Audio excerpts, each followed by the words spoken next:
Assalamualaikum warahmatullahi wabarakatuh. Saya Khairul Anam bin Said bernombor metrik A167994 akan memberitahu serta menerangkan serba sedikit berkaitan dengan peristiwa-peristiwa yang akan berlaku pada hari kiamat. Hari kiamat merupakan suatu peristiwa yang tidak diketahui oleh manusia, mahupun Nabi Muhammad SAW juga tidak mengetahui bila berlakunya hari kiamat. Ini berdasarkan firman Allah, A'udzubillahi minasyaitonirrajim, yas'alunaka 'anis sa'ah ayyana mursaha qul innama 'ilmuha 'inda rabbi. Shadaqallahul azim. Maksudnya, katakanlah sesungguhnya pengetahuan tentang hari kiamat adalah pada sisi Tuhanku. Surah Al-A'raf ayat 187. Ayat ini jelas menunjukkan bahawa hanya Allah Subhanahu Wa Taala sahaja yang tahu bilakah berlakunya hari kiamat. Akan tetapi di dalam Al-Quran juga telah menjelaskan tentang peristiwa-peristiwa besar yang akan berlaku pada hari kiamat sebagaimana yang telah ditafsirkan oleh para mufassirin. Peristiwa-peristiwa besar yang akan berlaku pada hari kiamat ialah berlakunya matahari terbit di sebelah barat.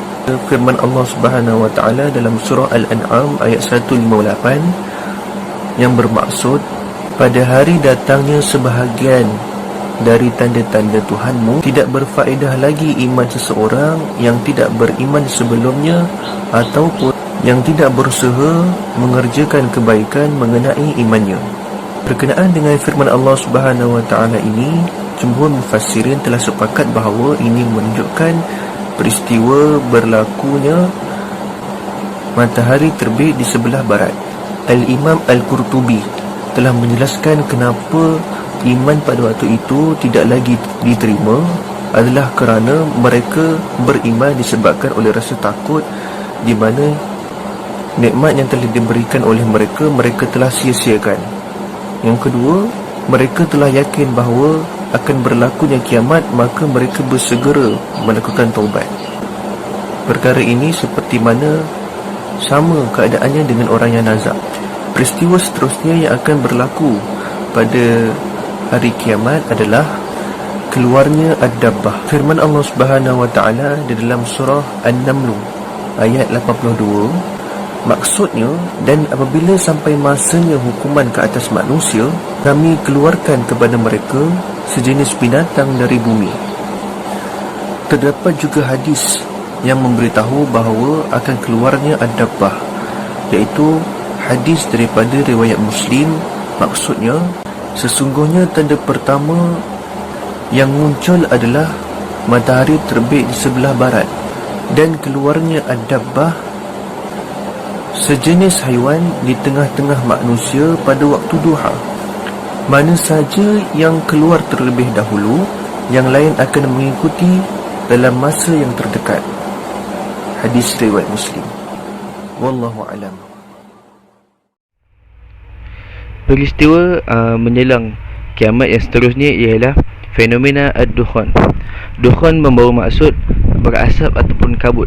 Pendapat ini disokong oleh Ibnu Manzur dalam Lisanul Arab yang menyatakan bahawa dukhan dari segi bahasa membawa maksud asap ataupun debu yang tebal yang bertebaran di udara, dan juga membawa maksud asap yang sangat tebal.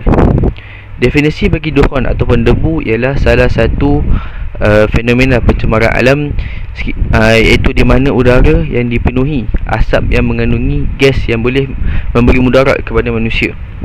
Asap ataupun gas yang memenuhi ruang udara akan membuatkan seseorang itu berasa pedih mata dan jarak penglihatan adalah terbatas. Dukhan juga dikaitkan dengan penderitaan seperti kelaparan, dahaga, kesusahan, yang merupakan salah satu daripada azab Allah Subhanahu Wa Taala. Menurut As-Suyuti, dukhan dapat dilihat dengan menggunakan pandangan mata kasar, dan ia dikatakan berwarna putih dan mampu membuatkan penglihatan terhadap sesuatu tempat ke sesuatu tempat itu menjadi terbatas. Ad-Dukhan juga disebutkan di dalam Al-Quran sebanyak 2 kali, iaitu dalam surah Ad-Dukhan ayat 10 dan surah Al-Fussilat ayat 11. Allah berfirman, A'udzubillahi minasyaitonirrajim, fartaqib yawma ta'tis sama'u bidukhanin mubin. Maksud dia, maka tunggulah pada hari ketika langit membawa kabut yang tampak jelas. Seterusnya dalam surah Al-Fussilat ayat 11, summastawa ila sama'i wa hiya dukhanun faqala laha walil ardi itiya taw'an aw karhan qalata ataina ta'iin. Maksud dia, kemudian dia menuju ke langit dan langit itu masih seperti asap. Lalu dia berfirman kepadanya dan kepada bumi, datanglah kamu menyahut perintahku dengan patuh atau terpaksa. Keduanya menjawab, kami datang dengan patuh. Surah Al-Fussilat ayat 11. Said Ahwa dalam penulisannya kitab Al-Asas fi Tafsir menjelaskan keadaan kejadian dunia yang disebutkan dalam surah Al-Fussilat ayat 11 tadi. Sesungguhnya di sana memang sudah ada keyakinan bahawa terjadinya bintang-bintang. Sebelum terjadinya bintang-bintang, keadaan adalah di dalam bentuk gas seperti asap. Pandangan ini boleh dianggap sahih kerana begitu hampir dengan hakikat kalimah dukhan di dalam Al-Quran. Peristiwa kiamat yang seterusnya, iaitu kemunculan Dajjal. Di antara 10 tanda-tanda kiamat yang disampaikan oleh Nabi Muhammad SAW, iaitu munculnya Dajjal merupakan tanda-tanda besar kiamat. Keluaran Dajjal merupakan satu perkara yang pasti dan yakin akan berlaku, yang bertujuan untuk membuatkan manusia ini menyimpang daripada jalan Allah Subhanahu Wa Taala. Tanda-tanda kemunculan Dajjal ini sebagai fitnah akhir zaman, iaitu banyak terjadinya kerosakan, kemusnahan, kezaliman dan sebagainya. Antara hadis yang menceritakan tentang bentuk fizikal Dajjal, seperti yang diriwayatkan oleh Imam Ahmad, Imam Bukhari dan Imam Muslim, dari Umar radhiyallahu anhuma. Maksud dia, Rasulullah berdiri di hadapan manusia, menyanjung Allah Subhanahu Wa Taala dengan sanjungan yang merupakan haknya. Kemudian menyebut Dajjal dan berkata, aku memperingatkan kalian darinya, tidaklah ada seorang Nabi kecuali pasti akan memperingatkan kaumnya tentang Dajjal. Nuh AS telah memperingatkan kaumnya, akan tetapi aku akan sampaikan kepada kalian satu ucapan yang belum disampaikan oleh Nabi kepada kaumnya. Ketahuilah, dia itu, iaitu Dajjal, buta sebelah. Adapun Allah Subhanahu Wa Taala tidaklah demikian. Seterusnya ialah kemunculan Imam Mahdi. Menurut Ibnu Asir, Al-Mahdi ialah orang yang Allah beri petunjuk kepada kebenaran.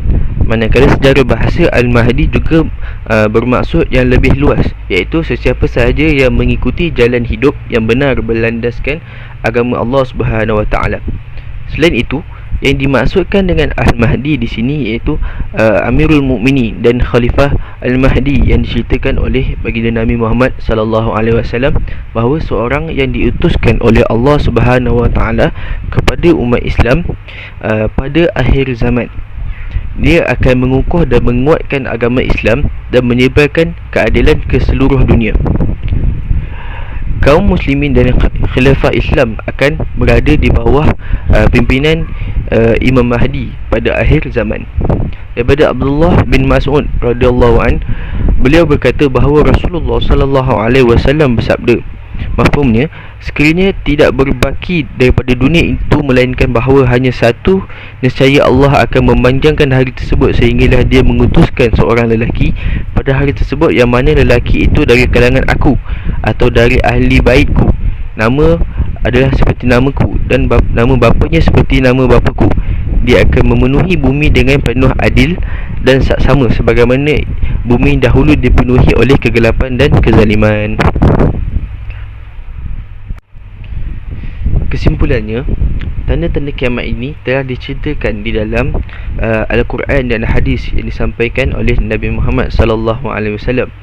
Dan tanda kiamat ini merupakan satu perkara yang perlu dititik beratkan dalam kehidupan seharian kita, kerana perkara ini akan membuatkan kita takut untuk melanggar perintah Allah Subhanahu Wa Taala dan sentiasa melakukan apa yang disuruh oleh Allah Subhanahu Wa Taala. Tanda kiamat yang ditunjukkan dalam Al-Quran dan hadis ini bertujuan untuk kita bermuhasabah diri dan sentiasa ingat akan kematian yang bakal tiba. Kita hendaklah membuat persiapan menjelang hari kiamat dengan menguatkan diri kita, dengan menguatkan pendirian hati kita agar sentiasa berada di atas jalan yang benar, berada di atas jalan Allah Subhanahu wa taala. Sekian, wallahu alam. Assalamualaikum warahmatullahi taala wabarakatuh.